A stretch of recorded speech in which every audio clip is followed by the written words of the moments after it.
Bismillahirrahmanirrahim. Assalamualaikum warahmatullahi wabarakatuh.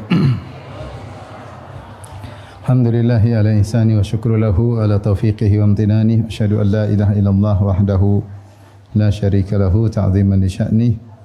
Wa asyhadu anna Muhammadan abduhu wa rasuluhu ila ridwani. Allahumma salli alaihi wa ala alihi wa ashabihi wa ikhwani. Hadirin hadirat yang dirahmati Allah Subhanahu wa taala, pada kesempatan kali ini kita akan menyampaikan kajian tematik yang berjudul impian seseorang ketika nyawanya telah di kerongkongan, ya. Impian seorang ketika nyawanya telah di kerongkongan. Yang sebagaimana Allah Subhanahu wa taala sebutkan di akhir surat Al-Munafiqun, ya, tentang seorang akan meninggal dunia ketika malaikat maut sudah di hadapannya, kemudian dia ingin ditunda kematian sebentar agar bisa melaksanakan suatu amal soleh yang sangat agung, yaitu bersedekah. Allah berfirman dalam surat Al-Munafiqun, ya ayyuhalladzina amanu la tulhikum amwalukum wala auladukum an dzikrillah. Wahai orang yang beriman, janganlah harta kalian dan anak-anak kalian melalaikan kalian dari mengingat Allah. Wa may yaf'al dzalika fa ulaika humul khasirun. Siapa yang melakukannya, yaitu hartanya atau anaknya, membuat dia lalai dari mengingat Allah, maka sungguh dia benar-benar orang-orang yang merugi, ya. Sungguh dia benar-benar orang yang merugi. Seakan-akan tidak ada yang merugi kecuali orang seperti ini, yang hartanya yang seharusnya membuat dia semakin tinggi di hadapan Allah, malah justru membuat dia lalai dari Allah Subhanahu wa taala. Wa anfiqu mimma razaqnakum min qabli ay ya'tiya ahadakumul maut. Infakkanlah sebagian dari harta kalian sebelum datang kepada salah seorang dari kalian kematian, yaitu malaikat maut di hadapannya. Fayaqula rabbi laula akhartani ila ajalin qarib. Maka lalu dia berkata, ya Rabbku, tundalah kematianku barang sedikit saja. Ajalin qarib itu sebentar aja, 5 menit, 10 menit. Buat apa? Fa asaddaqa wa akum minas salihin, agar aku bisa bersedekah dan aku menjadi orang-orang yang saleh. Lalu Allah berfirman, wa la yu'akhirallahu nafsan idza jaa ajaluha. Sungguh Allah tidak akan menunda dicabutnya nyawa seseorang, ajalnya tidak akan ditunda sedikit pun jika telah tiba. Wallahu khabirum bima ta'malun. Sungguhnya Allah Maha khabir, Maha mengetahui dengan detail apa yang kalian lakukan. Di ayat ini Allah jelaskan tentang kondisi seorang yang maut sudah di hadapan matanya. Kita tahu bahwasanya seorang ketika akan meninggalkan dunia ini, dia mengalami beberapa kondisi, di antaranya yang disebut dengan sakaratul maut, yang kedua disebut al-ihtidar, dan yang ketiga yaitu al-maut, kematian. Adapun sakaratul maut adalah kondisi kesulitan, kepayahan yang dia alami menjelang kematian, namun dia masih bisa berbicara, dia masih bisa mungkin berzikir, masih beramal saleh ketika itu masih bisa. Kondisi kedua, ya, dia masih bisa bertobat, sakaratul maut masih bisa, ya, amal dia masih dianggap. Kondisi kedua ketika sudah ihtidar. Ihtidar itu malaikat maut sudah di depan dia, tinggal mencabut dan sudah mulai proses pencabutan ruhnya. Atau disebut juga dengan hal al-mu'ayanah, kondisi melihat. Maka dalam kondisi ini maka amal soleh apapun tidak akan diterima karena nyawa sudah mulai dicabut. Disebut dengan al-ihtidar, nyawa mulai dicabut. Seperti Fir'aun ketika sudah melihat malaikat maut maka dia bertobat, ya. Ketika adrakahul gharaq, ketika dia akan tenggelam, dia berkata qala amantu annahu la ilaha illalladzi amanat bihi banu Israil. Aku beriman tidak ada yang berhak disembah kecuali hanya Allah. Wa ana minal muslimin, dan aku termasuk orang Islam. Maka Allah mengatakan, al-ana wa qad asaita qablu wa kunta minal mufsidin. Sekarang baru kau sadar wahai Fir'aun, sebelumnya kau melakukan kerusakan. Dia mengucapkan la ilaha illallah, tidak diterima tobatnya. Kenapa? Karena sudah maut dia lihat di hadapan matanya, mu'ayanah, dia melihat kematian. Kemudian juga seperti dalam ayat ini, ya, dia sudah mau mati maka dia ingin ditunda kematiannya. Nabi juga bersabda, innallaha yaqbalu taubatal abdi ma lam yugharghir. Allah menerima taubat seorang hamba sebelum nyawanya di kerongkongan. Ini namanya ihtidar. nyawa sudah mau keluar. Kalau nyawa sudah keluar dari tubuh namanya al-maut, kematian. Kalau nyawa sudah keluar dari tubuh disebut dengan apa? Kematian. Nah, ketika nyawa dalam proses dicabut, maka orang ini yang mau dicabut nyawanya berangan-angan, dia minta untuk ditunda sebentar. Namun kita tidak melihat perkataannya tersebut. Ya. Makanya Allah mengatakan dalam Al-Quran, "Falaula idza balagatil hulqum wa antum hina idzin tanzurun wa nahnu aqrabu ilaihi minkum walakin la tubsirun." Kata Allah, ketika roh sudah sampai di kerongkongan, wa antum hina idzin tanzurun, ketika itu kalian, ini ada orang mau mati di atas tempat tidur, nyawa sudah di kerongkongan, kita enggak lihat datangnya malaikat maut ingin mencabut nyawanya. Kalian yang hadir di situ tidak melihat. Falaula idza balagatil hulqum wa antum hina idzin tanzurun, ketika itu kalian sedang melihat orang tersebut. Wa nahnu aqrabu ilaihi minkum walakin la tubsirun, kami lebih dekat kepada orang tersebut daripada kalian para pengunjung, para penjenguk, akan tapi kalian tidak melihat kami. Itu malaikat tidak terlihat. Sesungguhnya orang ini ketika akan dicabut nyawanya dia berbicara, tapi kita enggak lihat dia berbicara. Dia mengatakan, "Fayaqula rabbi laula akhartani ila ajalin qarib." Ya Rabbku, tundalah kematianku barang sebentar. Barang sebentar, cuma 5 menit, 10 menit, sebentar aja. Apa yang ingin dia lakukan dengan waktu yang sebentar tersebut? Dia ingin fa'as-saddaqa, dia ingin bersedekah. Para ulama khilaf tentang kenapa orang ini ketika dia akan mau meninggal dunia, dia berangan-angan ingin sedekah. Dia tidak bilang saya ingin salat, saya ingin puasa, saya ingin, tapi dia ingin sedekah. Kenapa? Ya. Ada yang mengatakan karena dia tidak ingin seperti orang-orang munafik yang punya harta tapi pelit.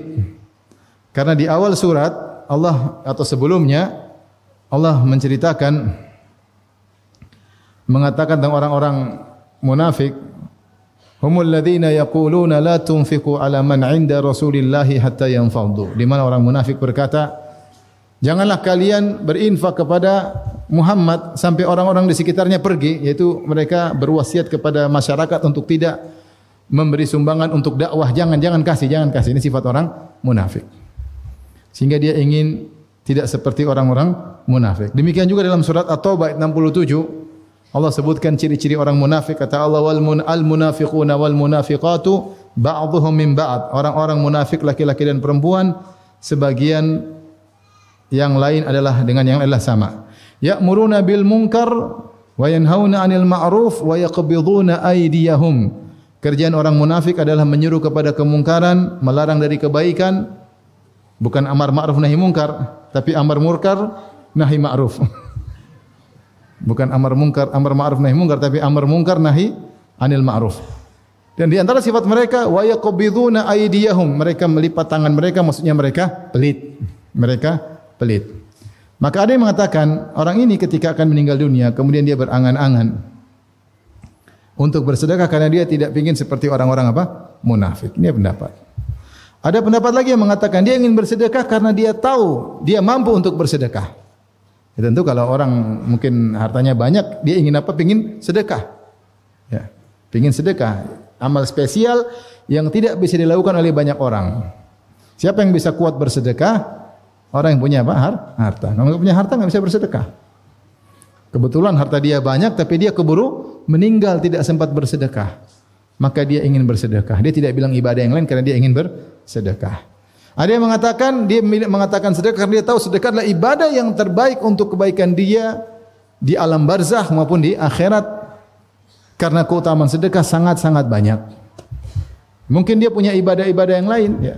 Mungkin dia salat, tapi dia lupa untuk sedekah. Ya. Dan ternyata sedekah ini luar biasa efeknya bagi kehidupan seorang di dunia, terlebih lagi di alam barzakh, terlebih lagi di akhirat kelak. Maka dia ingin dikasih waktu sebentar saja. Ya. Fa yaqula rabbi laula akhartani ila ajalin qarib. Dia berkata, ya Rabbku, tundalah kematianku barang sedikit saja, 5 menit, 10 menit. 10 menit sudah cukup untuk buka ATM banking kemudian kirim 1 miliar. Cuma butuh setengah menit, ya enggak? Tinggal kliknya yang berat. Kalau pencet-pencet nomor 00 mudah. Tet tet tet sudah nolnya udah 6. Tambah lagi nolnya sudah 7. Tambah lagi nolnya sudah 8. Sudah ratusan juta. Cuma oke-nya ini sudah oke, paspornya pura-pura lupa ya repot.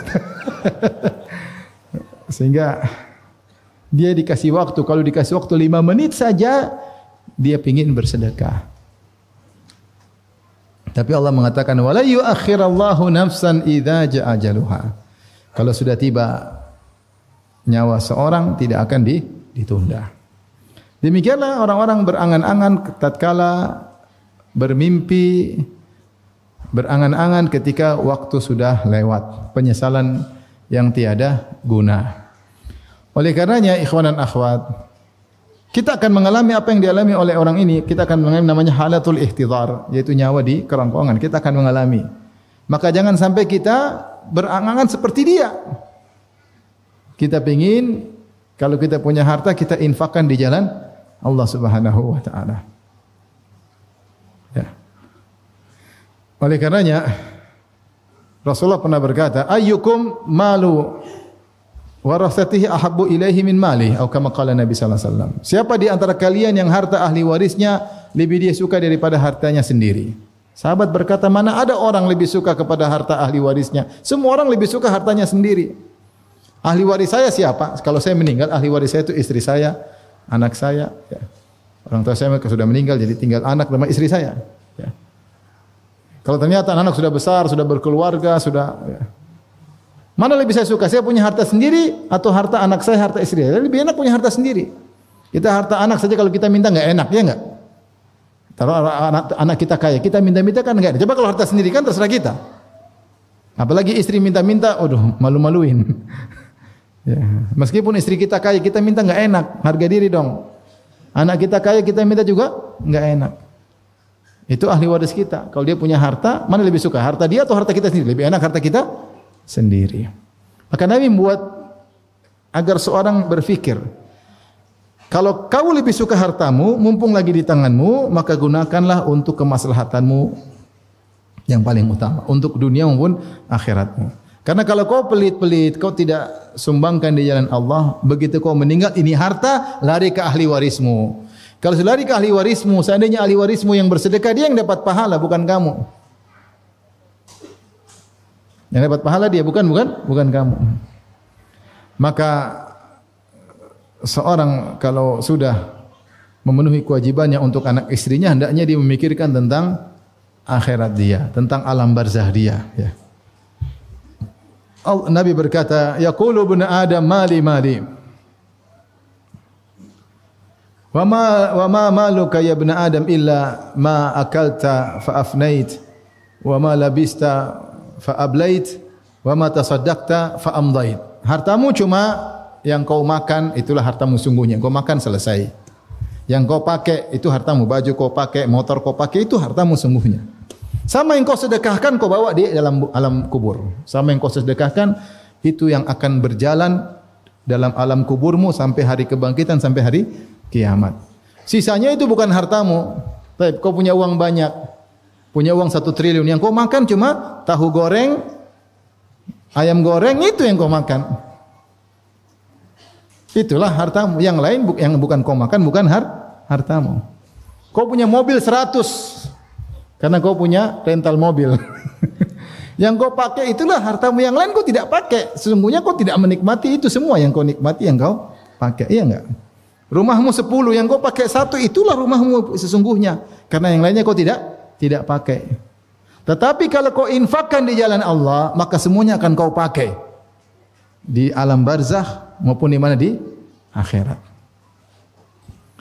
Maka seorang selain dia memikirkan kesejahteraannya di dunia, hendaknya dia berfikir kesejahteraannya di alam barzakh, apalagi di akhirat. Ya. Pada kesempatan kali ini, ya kita akan bahas tentang keutamaan sedekah. Ya. Makanya ketika Rasulullah SAW menyuruh Aisyah untuk membagi-bagikan kambing yang disembelih oleh Nabi SAW, Rasulullah suruh bagi-bagi. Setelah itu Rasulullah SAW bertanya, ma baqiya minha? masih adakah yang tersisa? Kata Aisyah radhiyallahu anha, dari daging kambing tersebut, ma baqiya minha illa katifaha. Semuanya sudah saya tidak tersisa kecuali tinggal pundak kambing, saya belum bagikan. Ini yang tersisa. Nabi kemudian mengatakan kepada Aisyah radhiyallahu anha, baqiya kulluha illa katifaha. Justru yang tersisa, ya, semuanya tersisa di akhirat. Justru yang belum dibagi itulah yang tidak tersisa di akhirat. Itu yang akan sirna. Ya. Semua yang dibagi justru itu yang tidak sirna.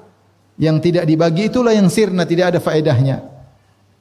Oleh karenanya harta yang kita infakkan di jalan Allah itulah yang tersisa buat kita dunia dan akhirat. Bukankah Rasulullah SAW bersabda, yatba'ul mayit salas, bahwasanya mayat diikuti oleh 3 perkara.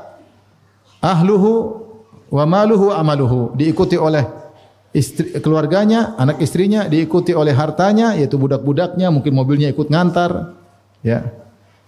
Dan amalnya. Fayarji al-itsnan, maka 2 pergi meninggalkan dia, yaitu hartanya, keluarganya meninggalkan dia. Wa yabqa salis, dan tinggal 1, yaitu amalnya. Bukankah kondisi kita demikian kalau kita sudah meninggal dunia? Benar anak kita datang, istri kita datang, tapi mereka akan meninggalkan kita. Bahkan ketika mereka meninggalkan kuburan, Allah membuat telinga kita mendengar langkah kaki mereka meninggalkan kita, semakin menjauh hingga hilang. Jelaslah bahwasanya kita pasti sedang sendirian. Istri yang kita cintai yang katanya hidup semati, ternyata tidak. Sehidup semati katanya. Sehidup semati, bukan sehidup semati. Saya hidup kamu mati maksudnya. Sehidup semati. Tidak ada istri bilang saya juga mau dikubur bersama kamu. Omong kosong. Akhirnya kita meninggal, mungkin saja dia kawin lagi, mungkin. Kemudian mobil kita yang kita beli dipakai sama laki-laki yang baru.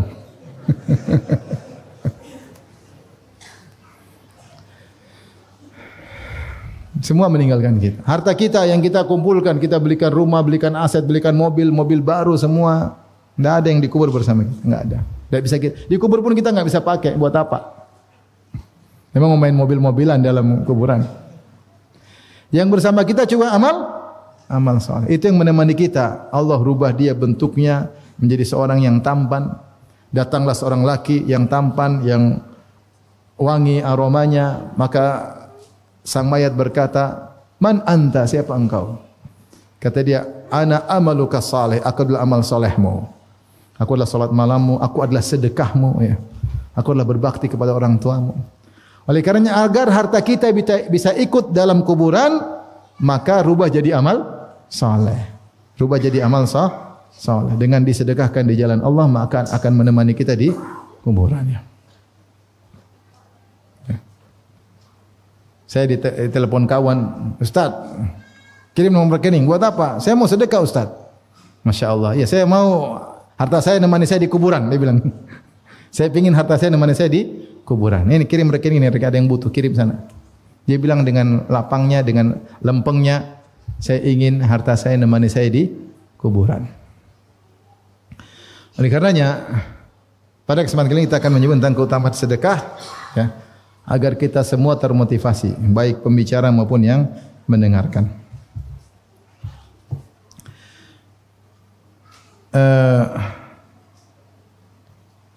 Keutamaan sedekah sangat banyak, ya. Keutamaan sedekah sangat banyak, dan Allah memberikan keutamaan sedekah baik manfaat duniawi maupun manfaat ukhrawi. Cukuplah bagi kita untuk mengetahui keutamaan sedekah. Karena Rasulullah SAW mengatakan wasadaqatu burhan, sedekah adalah bukti. Bukti apa? Bukti keimanan. Siapa yang beriman kepada hari kemudian, dia pasti mudah untuk bersedekah. Siapa yang beriman bahwasanya harta yang dia sumbangkan akan membangun istananya di surga, maka dia akan mudah bersedekah. Karena dia sedang bikin rumah yang mewah di akhirat. Sudah ada uang taruh, ada uang taruh, ada uang taruh, semakin besar istananya di akhirat kelak. Kalau dia yakin itu, pasti mudah bagi dia untuk bersedekah. Tapi kalau dia kurang yakin, dia bangun rumah di dunia, gede-gede, paham? Gede-gede, kolam renangnya gede, rumahnya gede, mobilnya mewah. Tapi kalau dia yakin dia akan bangun dengan uang ini, dia bangun istana di akhirat, dia pasti bangunkan banyak-banyak besar-besar. Apalagi rumah dunia akan ditinggalkan dan rumah akhirat abadi. Makanya dikatakan oleh penyair, lidulil maut wa bunulil kharab. Lahirlah kalian untuk menuju kematian dan bangunlah kalian untuk menuju kerusakan bangunan tersebut. Kalau bukan bangunan yang rusak sebelum kalian, kalian yang rusak sebelum bangunan tersebut. Tapi kalau bangun di akhirat, tidak akan rusak, semakin besar dan besar. Makanya Rasulullah SAW berkata, "Was-shadaqatu burhan." Sedekah bukti bahwasanya kau beriman. Manusia diciptakan punya kodrat sangat cinta kepada harta. Allah sebutkan dalam Al-Quran, "Wa tuhibbunal mala hubban jamma." Kalian mencintai harta dengan kecintaan yang dalam. Bahkan sebagian orang lebih cinta hartanya daripada istrinya. Saking cintanya pada harta. Luar biasa. Dalam ayat yang lain, "Wa innahu lihubbil khairi lasyadid." Sungguhnya manusia itu cintanya kepada harta sangat tinggi. Maka untuk melepaskan harta tersebut tidak mudah. Dia harus punya iman.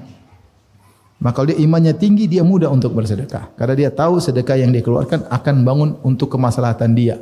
Bangun istana di surga.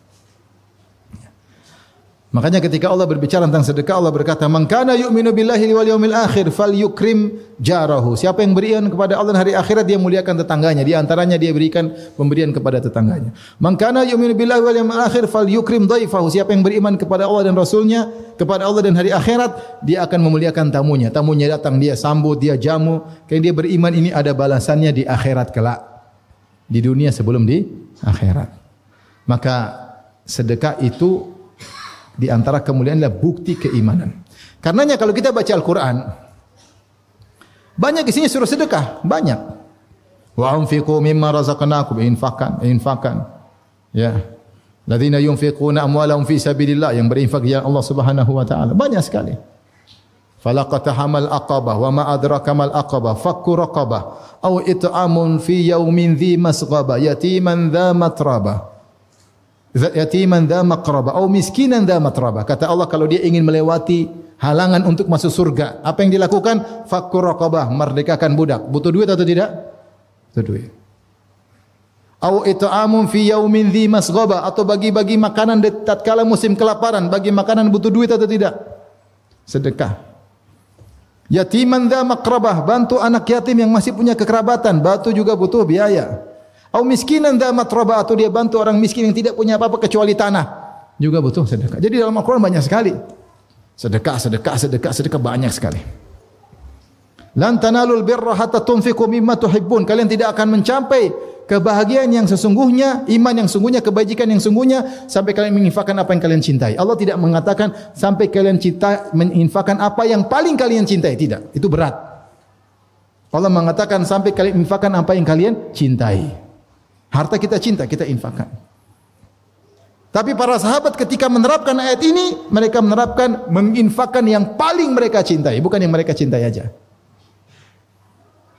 Makanya sahabat ya Abu Talha ketika dengar ayat ini dia bilang, saya punya kebun yang paling dia cintai, harta aset paling berharga, bayruha, sedekah di jalan Allah Subhanahu wa taala. Dia cari harta yang paling dicintai. Umar bin Khattab ketika ingin berwakaf, dia cari aset yang paling dia cintai. Yang dia dapatkan dari perang Khaybar, dia dapat, itu dia infakkan dia. Dia cari harta yang paling dicintai. Khalid bin Walid ketika berwakaf, yang senjata dia infakkan, itu harta yang paling dia cintai. Itu sahabat karena imannya kepada hari akhirat sempurna. Oleh karenanya kalau kita bicara sedekah banyak sekali ya keutamanya. Tapi sekarang kita akan bahas. Ya, coba Rasulullah mengatakan, as-sa'i 'alal armala wal aitam kal mujahid fi sabilillah. Yang ngurusin janda dan anak yatim seperti berjihad di jalan Allah. Ngurus pakai duit enggak? Bukan cuma pakai tenaga, juga butuh apa? Duit. Paling tidak nyarikan bantuan buat mereka. Pahalanya banyak. Apalagi ngurus anak yatim. Ana wa kafil yatim ka hataini fil jannah. Aku dan pengurus anak yatim seperti ini di surga. Ngurus anak yatim butuh biaya. Kalau pelit enggak bisa ngurus anak yatim. Bawa ke rumah, diurusin, disekolahkan seperti anak sendiri, butuh biaya. Taib. Kita akan bahas keutamaan sedekah. Taib. Pertama kita akan bahas keutamaan sedekah di dunia. Apa sih keutamaan sedekah di dunia? Di antara kehebatan sedekah, Allah berikan keutamanya di dunia sebelum di akhirat. Di antaranya siapa yang bersedekah, hartanya akan ditambah, ditambah. Bukankah Rasulullah SAW bersabda, "Ma naqasat shadaqatun min mal."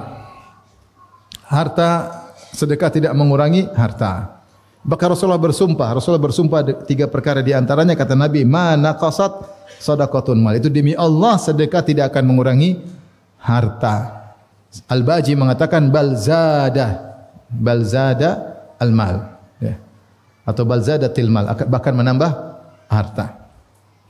Dan ini kenyataan yang kita lihat, bahwasanya orang yang sering bersedekah hartanya semakin bertambah-tambah. Bahkan ada seorang yang saya kenal saking banyak bersedekah, sedekahnya luar biasa, terlalu banyak. Sampai dia bilang, saya lari dari harta, bahkan harta mengejar-ngejar saya. Subhanallah.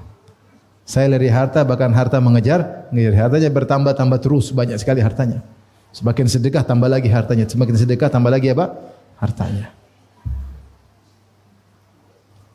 Coba lihat para sahabat, sedekah kaya. Ya. Utsman bin Affan kaya, sedekah kaya. Abdurrahman bin Auf sedekah kaya. Bahkan Abdurrahman bin Auf di mana kalau ngangkat batu dapat duit saking kayanya. Kaya. Luar biasa. Oleh karenanya mana qasat sadaqatun min mal. Sedekah tidak mengurangi harta. Jadi kalau orang punya uang 1 juta, dia sedekah 100.000, secara kasat mata tinggal 900.000. Tapi jangan percaya sama matamu. Yakinlah itu akan bertambah cepat atau lambat. Cepat atau lambat. Maka ternyata orang yang bersedekah di antara keutamanya dunia, dia akan ditambah hartanya. Kemudian di antara faedah di dunia, orang yang bersedekah akan mendapatkan husnul khatimah. Ya, dapat kematian yang indah. Kata Rasulullah SAW, "Sana'iul ma'ruf taqi masari asu." Berbuat baik kepada orang lain, membantu orang lain akan mencegah dari kematian yang buruk. Mencegah dari kematian yang buruk, kematian yang mengenaskan, akan terhindar dari kematian model seperti itu, ya. Kemudian juga bahwasanya sedekah akan menghalangi orang dari berbagai macam bala. Berbagai macam bala, banyak bencana yang menimpa dia terhalangi karena dia bersedekah. Subhanallah. Dan ini kaidah al-jaza' menyisil amal, balasan sesuai dengan perbuatan. Dia menghilangkan bencana orang, dia menghilangkan kesulitan orang, dia menghilangkan, akhirnya dia dicegah dari bala. Apa kata dalam suatu riwayat dari Nabi Yahya atau seorang nabi yang dia berwasiat kepada Bani Israel, ya. Wa amurukum bisadaqah, aku merintah kalian untuk bersedekah. Fa inna mathala dzalik rajulun asarahu al-adu fa awthaqu yadahu ila unuqihi. Perumpamaan sedekah itu seperti ada seorang yang ditangkap oleh musuhnya. Orang ditangkap oleh musuhnya. Kemudian musuh-musuhnya pun membelenggu tangannya di lehernya sehingga dia tidak bisa berkutik. Wa qaddamuhu liyadribu unuqahu, kemudian dimajukan ke depan untuk dipenggal kepalanya. Dia ikat tinggal dipenggal kepalanya. Faqala, kemudian orang yang akan dibunuh ini berkata, "Ana aftadi minkum bil qalil wal katsir." Fafada nafsahu minhum. Dia mengatakan, aku akan menebus diriku dengan harta. Kalian mau atau tidak? Kata mereka mau. Maka dia tebus dirinya dengan harta tersebut, maka dia pun selamat. Ini permisalan sedekah. Dengan engkau bersedekah, banyak keburukan yang akan menimpamu kau tebus di dunia. Allah hindarkan kau dari berbagai macam apa? Malapetaka. Allah hindarkan kau dari banyak bencana. Kemudian di antara keutamaan sedekah di dunia, ya, bahwasanya orang yang bersedekah akan bahagia. Orang bersedekah akan bahagia. Dan ini sama dengan kaidah juga al-jaza' majinsil amal. Balasan sesuai dengan perbuatan. Makanya Rasulullah bersabda, wa ahabbul a'mali ilallah, amalan yang paling dicintai oleh Allah, sururun tudkhiluhu fi qalbil muslim, rasa bahagia yang kau masukkan dalam hati seorang muslim. Kemudian Rasulullah contohkan bagaimana kita membahagiakan orang, kata Nabi, au tatruda anhu ju'an, kau hilangkan rasa laparnya. Sedekah atau bukan? Sedekah, kasih makanan. Au taqdiya anhu dainan, atau kau lunaskan hutangnya. Sedekah atau bukan? Sedekah. Au takshifa anhu kurbatan, atau kau hilangkan penderitaannya. Sedekah. Subhanallah. Ini amal yang paling dicintai oleh Allah Subhanahu wa taala. Membuat orang bahagia, membuat orang bahagia. Nah, kalau kau bikin orang bahagia, kau juga akan dibahagiakan oleh Allah Subhanahu wa taala. Maka Nabi sallallahu alaihi wasallam bersabda dalam satu hadis riwayat Bukhari dan Muslim, "Matsalul bakhil wal munfiq," perumpamaan orang yang pelit dan orang yang rajin berinfak, "Kamatsali rajulaini alaihima jubbatani min hadidin min thudiyihima ila taraqiyihima." Perumpamaan orang yang pelit dan orang yang rajin bersedekah seperti orang yang memakai jubah dari besi, dari dadanya sampai taraqi, ini taraqi, tulang ini. Dada sampai sini. Ada baju besi kecil sini. Sempit. Kemudian kata Nabi, fa ammal munfiq fala yunfiq ila sabaqat wa farat ala jildiha hatta tukhfi bananahu wa ta'fu atharahu. Orang yang berinfak maka melebar besar jadi lapang, dia dadanya lapang. Karena tadinya sempit jadi lapang. Wa ammal bakhilu, adapun orang yang pelit, fala yuridu an yunfiqa syai'an illa laziqat kullu halqatin makanaha fa huwa yuwassi'uha wa la tattasi'. Adapun orang yang pelit, dia mau berinfak tapi dia pelit sehingga dadanya semakin sempit. Baju tadi semakin sempit. Dia ingin kasih lepas, enggak bisa, semakin apa? Sempit. Semakin kokoh. Halaqah lingkaran-lingkaran baju besi tersebut semakin kokoh sehingga dia semakin dadanya sempit. Ini dalil bahwasanya orang yang bersedekah dadanya lapang. Makanya Rasulullah SAW ketika didatangi oleh seorang dan dia berkata, yashku qaswata qalbihi, dia mengeluhkan tentang kerasnya hatinya. Maka Rasulullah berkata, in aradta talyina qalbi, kalau kau ingin hatimu lapang, fa'at imil miskin, maka beri makan kepada fakir miskin, kau akanlah hatimu lapang. Tadinya keras jadi lembut. Wamsah ra'sal yatim, dan usap kepala anak yatim. Coba antum terapkan itu. Kalau antum tidak ada lagi sempit, lagi keras, kayaknya susah untuk terenyuh baca Quran, kasih makan orang. InsyaAllah hati menjadi lembut. Kenapa kau berbuat baik sama orang, kau akan bahagia. Cari anak yatim, usap kepalanya. Tapi jangan usap terus, kasih duit. Dek, Masya Allah. Satu lagi, dek. Kasih duit. Kenapa ketika kau usap tanganmu di kepala anak yatim, dia sangat bahagia karena jarang yang usap kepalanya. Bapaknya enggak ada. Anak-anak lain dijemput bapaknya tunggu di sekolah, dia enggak ada yang seperti itu. Kau menghilangkan pelipur lara meskipun sedikit. Apalagi kalau dikasih duit ya. Oleh karenanya orang yang membagi kebahagiaan, dia ikut apa? Bahagia. Ya.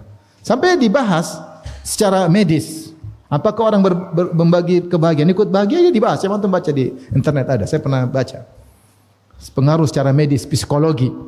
Bahwasanya orang kalau berbagi kebaikan, membantu orang lain, dia juga akan apa? Akan bahagia. Dia juga akan bahagia. Ya. Maka siapa yang tidak ingin dadanya lapang? Makanya Nabi Musa alaihissalam ketika berdoa, doa yang pertama dia mintalah dada yang lapang. Rabbi shrahli sadri wa yassirli amri. Baru dia bilang, ya Allah, mudahkan urusanku. Kalau urusan susah tapi dada lapang, nyaman, tidak apa-apa. Sulit tapi dada lapang. Tapi urusan mudah, dada enggak lapang, sakit hati. Padahal mudah tapi dia merasa berat. Kenapa? Dadanya sempit. Makanya di antara nikmat yang Allah berikan kepada Nabi, alam nashrah laka sadrak. Bukankah kami telah membuat dadamu apa? Lapang. Oleh karena siapa yang ingin dadanya lapang? Sedekah. Ikhlas karena Allah. Tidak ingin pujian sama sekali. Tidak ingin sanjungan sama sekali. Tidak ingin balasan sama sekali. Benar-benar murni karena Allah. Maka dia akan mendapatkan keutamaan sedekah. Ya. Di antaranya dadanya menjadi lapang. Di antaranya juga bahwasanya sedekah bisa menyembuhkan penyakit. Jika seorang bersedekah ingin penyakitnya sembuh, boleh. Dalam hadis yang dihasankan oleh Syekh Albani rahimahullah, Rasulullah SAW bersabda, "Dawu mardhakum bis sadaqah." Sembuhkanlah orang-orang sakit di antara kalian dengan bersedekah. Ya. Saya dulu pernah ada kawan dari Madinah nitip uang untuk bangun sumbangkan karena ada kakaknya atau saudaranya sakit, pingin sembuh. Sumbangkan. Ya. Pingin sembuh. Ya. Disebutkan, ya, Ibnu Mubarak, ada seorang bertanya kepada Ibnu Mubarak, an kurhatin kharajat fi rukbatihi mundu sab'i sinin. Ada luka keluar di lututnya, luka tidak sembuh-sembuh sudah 7 tahun. Waqad alaja bi anwa'illah, sudah berobat, berusaha macam-macam obat, macam-macam dokter, macam-macam tabib namun tidak bermanfaat. Maka dia berkata, idhab fa akhfir bi'ran fi makanin hajatin ilal ma. Pergilah engkau cari tempat di mana orang butuh air, gali sumur di situ. Fa inni arju an yanbu'a hunaka ainun wa yumsik anka dam. Saya berharap di situ ada mata air yang keluar, kemudian darahmu akan berhenti, tidak keluar lagi lukamu. Fa fa'ala ar-rajul fa bari'a, maka dia pun lakukan dan akhirnya sembuh. Baik, kita akan bahas secara singkat tentang keutamaan sedekah di akhirat. Yang pertama tadi, sedekah harta kalau disedekahkan akan menjadi amal soleh yang menemani di alam barzakh. Semakin banyak sedekah maka semakin indah amal yang menemani tersebut, ya.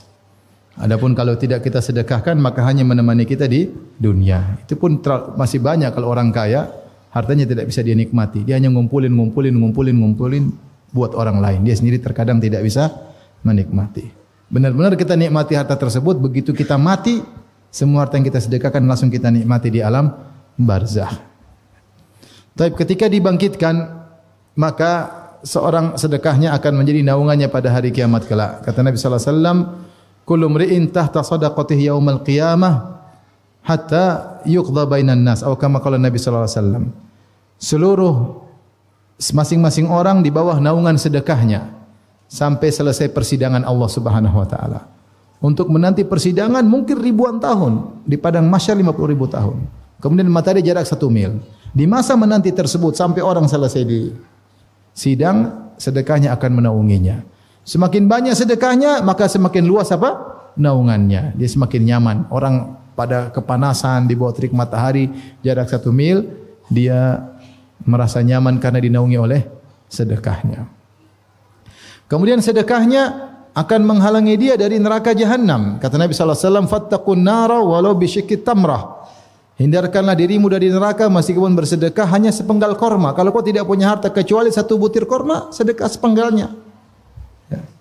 Makanya ketika Nabi SAW mengatakan kepada para wanita, ya ma'syaran nisa tasaddaqna fa inna kunna aktsara hatabi jahannam. Wahai para wanita, bersedekahlah. Sungguhnya kalian adalah banyak penghuni neraka jahanam. Kenapa? Karena kalian banyak tidak bersyukur kepada suami. Kalian suka mengeluh, kata Nabi SAW. Jadi Nabi mengarahkan para wanita agar selamat dari neraka jahanam. Apa yang Rasulullah suruh? Bersedekahlah. Dalil bahwasanya sedekah amal yang paling, termasuk amal yang paling kuat, yang ampuh untuk menghalangi dari neraka jahanam. Kemudian dengan sedekah surga orang akan makin tinggi. Allah berfirman, "Mathalul ladzina yunfiquna amwalahum fi sabilillahi kamathali habbatin ambatat sab'a sanabila fi kulli sumbilatin mi'atu habbah. Wallahu yudha'ifu liman yasha. Wallahu wasi'un alim." Perumpamaan orang yang bersedekah di jalan Allah. Ingat, sedekah di jalan Allah. Perumpamannya seperti satu benih yang menumbuhkan 7 bulir, setiap bulir ada 100 biji.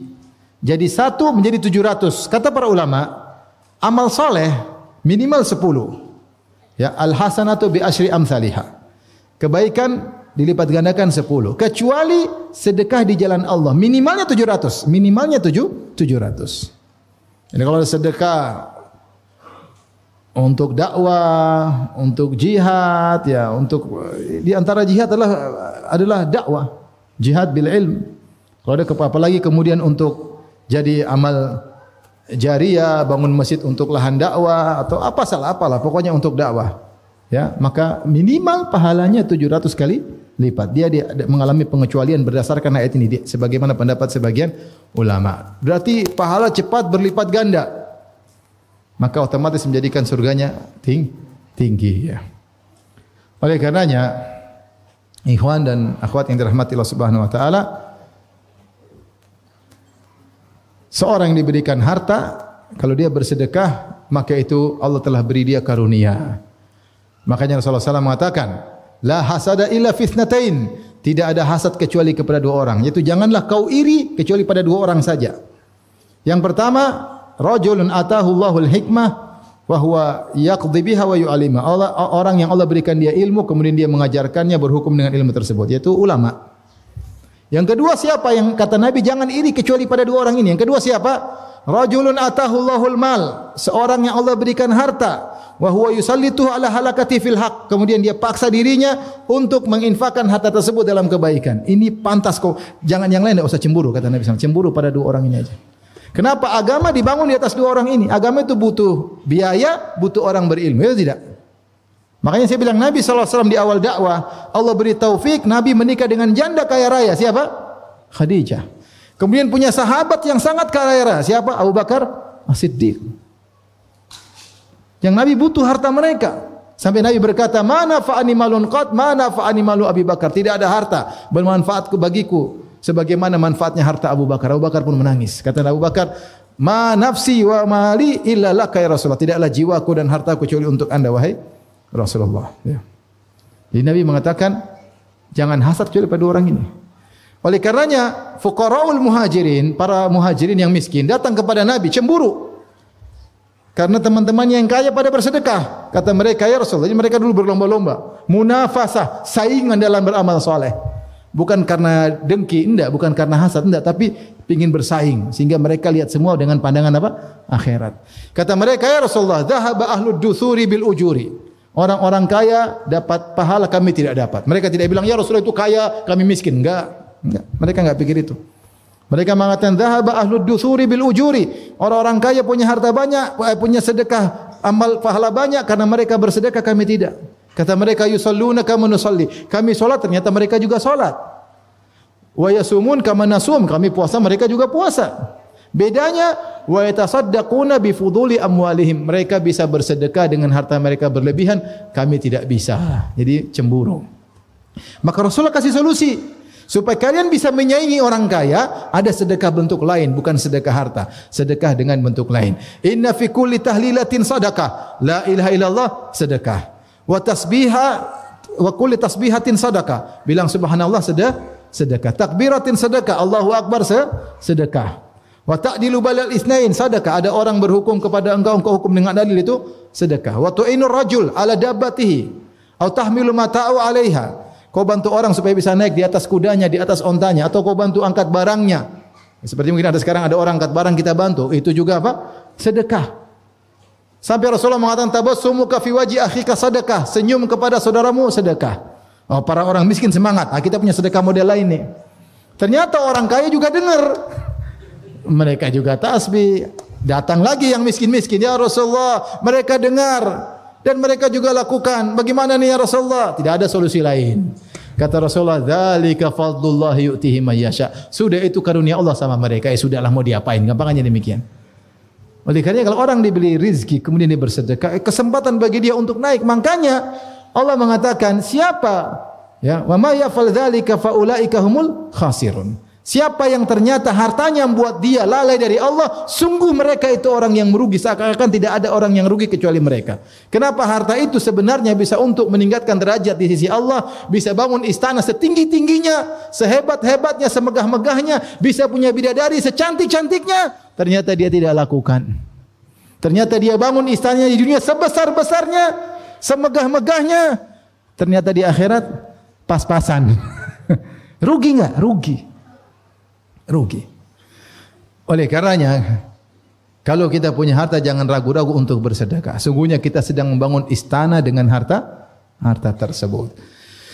Demikian saja apa yang saya sampaikan. Tidak ada tanya jawab karena sudah mau qomat. InsyaAllah kita lanjutkan di kesempatan yang lain tentang Kitabul Fitan, tadi belum selesai. Kesempatan yang kita lanjutkan. Subhanakallah bihamdik asyhadu an la ilaha illa anta astaghfiruka wa atubu ilaik. Assalamualaikum warahmatullahi wabarakatuh.